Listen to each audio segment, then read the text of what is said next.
Hello guys, I was scrolling through a list of Half-Life mods on Steam and accidentally came across a game called Project-Three, which, judging by its name, aims to be a fan sequel to Half-Life 2 Episode 2. Normally I would not cover something like this on the channel, so why am I talking about it? Well, because it has a price tag of €7.79. As we know, putting a price tag on a Half-Life related project is not really a smart idea if your project cannot hold up to the standards of the original games. I am looking at you, Prospect and Hunt Down the Freeman. Speaking of these games, Project-Three unfortunately is even worse. Matter of fact, this has to be one of the worst games I have ever played. Forget about Half-Life 2 Overcharged, forget about Fast Detect, forget about Arctic Adventures. This is absolute garbage. Putting a price tag on it automatically opens you up for criticism, and that's exactly what you are going to get in this video. Trying to profit off Half-Life by using AI-generated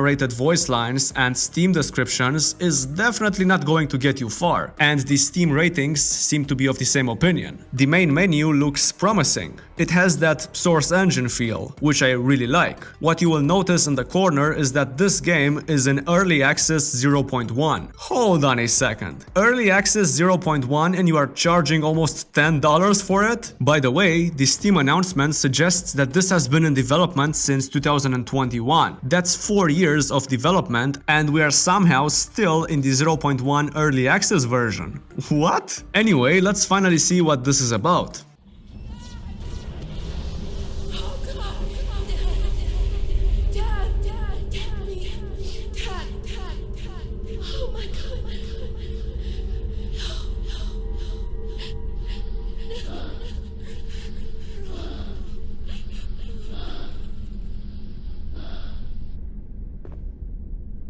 Apparently we are still playing as Gordon Freeman, and this is some kind of dream state he's in. But hold on a second, on the Steam page it says this. The story plays with a different idea taking place after a resonance cascade. An innocent trip to work suddenly turns into a fight against an alien race and the entire US Army. But what if the truth is a little different? Like, what does that even mean?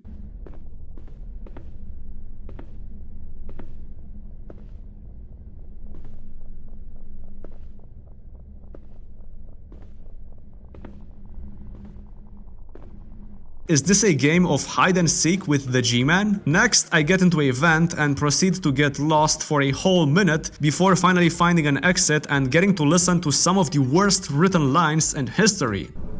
Sir, this is a replica of the suit you asked me to make. Is everything fitting right? From what I'm seeing, I think yes. I have to give it credit for a good job. Do you think it's supposed to signify some kind of seclusion or something like that? It's possible, but we'll have to explore it for more elements. Don't worry, I'll let you know with any progress. Oh, look! Supply crates. Too bad there's no way to pick them up or destroy them. It's not like I paid $8 for this. The flashlight mechanic then gets introduced and we must make our way through a room guarded by a turret. Is it just me or is the flashlight off center? And by the way, why the hell is everything so dark? Oh, good, a crowbar. Too bad I cannot see half of the model.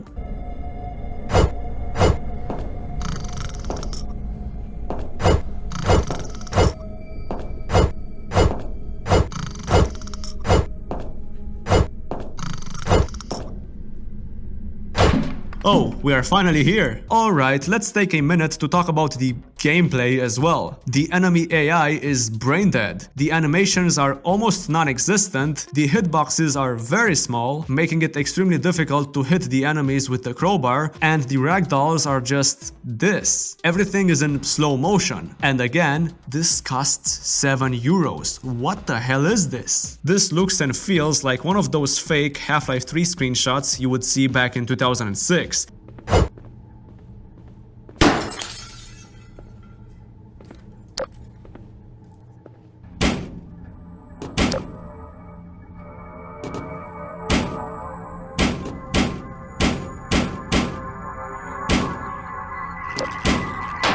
I'm sorry, am I missing something here? Am I supposed to be scared by this? Because so far, this feels more like Gordon Freeman's crack trip rather than some kind of unconscious dream state. Then there is even more walking, and what do I even say about this? You cannot see anything, and this lasts for like 2 minutes. 2 minutes of walking through vents and a very empty, dark area. Let's see if the payoff is worth it.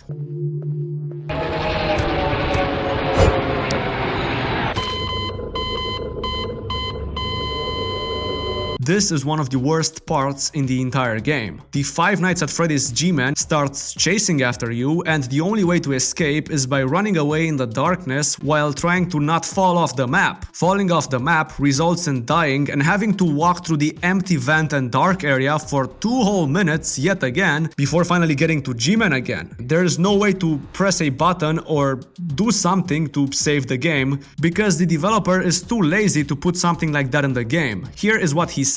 Yes, let's not have a save and load mechanic in a Half-Life game because why would we? Why would we put that in the game? It takes too long, so yeah. To make matters even worse, the game throws a platforming section at you in the middle of the chase. Having G-Man chase the player and throwing in a platforming section results in dying over and over again because there's just no time to do the parkour before G-Man gets close to you. And to make it even worse, the movement is awful. You press space and nothing happens. The player just does not jump. This is extremely bad. Getting through this part took me 35 minutes. 90% of that time was spent walking through this stupid vent and this dark room, questioning my life choices each time I died.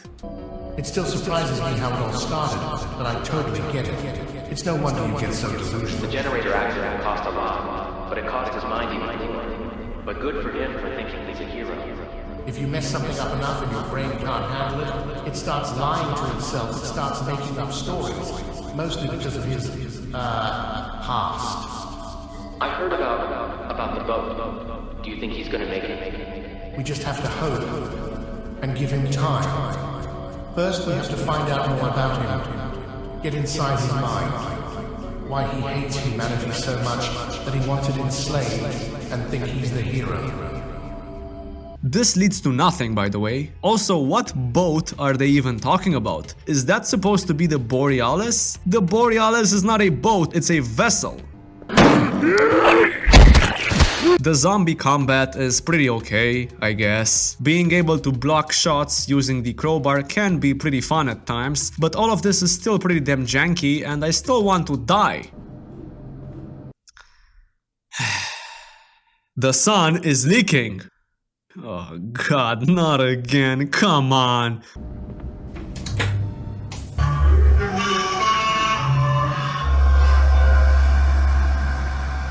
The USP then gets introduced and honestly, the model and animations are pretty fine. What is not fine, however, is the manual reloading. I have not seen something this stupid in quite a long time. You have to reload the weapon bullet by bullet.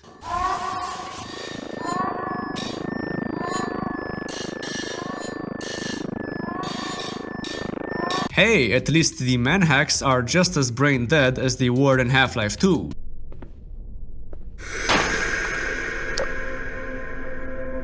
Alright, this section. Normally something like this would not be too bad. We have seen many trip mine sections in the Half-Life universe. However, this is a different story. The movement is absolutely awful and it's almost impossible to not touch the trip mines when trying to jump over them. And it's not only one room, it's a section that took me 45 minutes to complete. I have died over 50 times. There is a turret that constantly shoots at you and a zombie which, when killed, can trip over the trip mines and activate them, leading to your death. There are at least 100 ways to die here, and there are 0 autosaves. Dying like 100 times is required, which is just ridiculous. And do not even think I'm exaggerating. Matter of fact, here is a short compilation of me dying over and over and over and over again.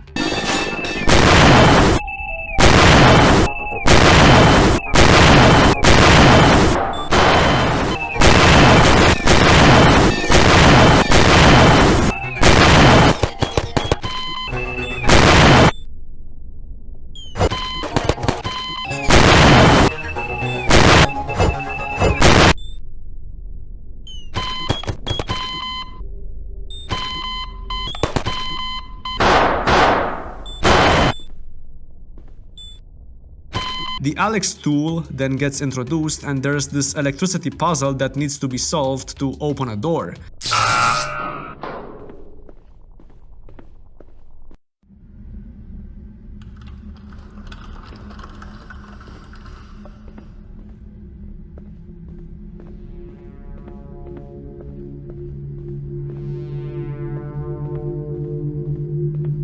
And just like that, it's over. Shame on you for releasing such garbage and asking money for it. Putting a price tag on something this bad is extremely disrespectful to all of the modders out there who work on stuff for years and release it for free. Please do not harass the developer. I will see you in the next one. But wait!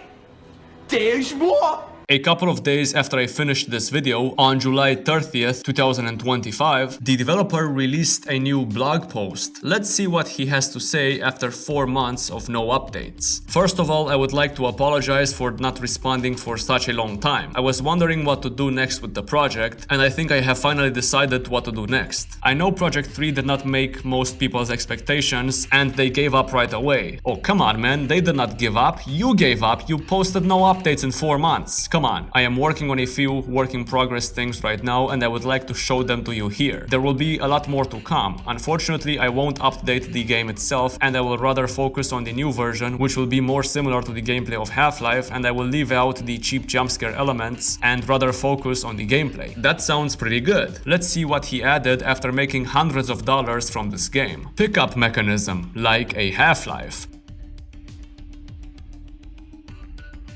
Too bad it looks like shit. Look at this video and tell me this was not coded in 1 hour. Come on.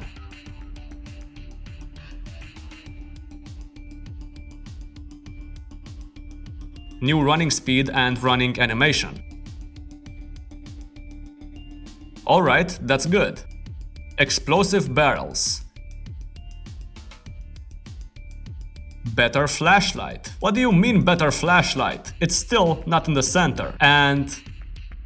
wait, that's it? 4 months of waiting for updates that could have been added a week after release? Come on, man, I see the passion, I really do. But come on, charging €7 for this is not a good idea. Just make it free to play and maybe people will like it a bit more. Will the game be priced differently during and after early access? I currently have no plans to change the price after early access. However, this may be subject to change based on the amount of new content and improvements added during the development.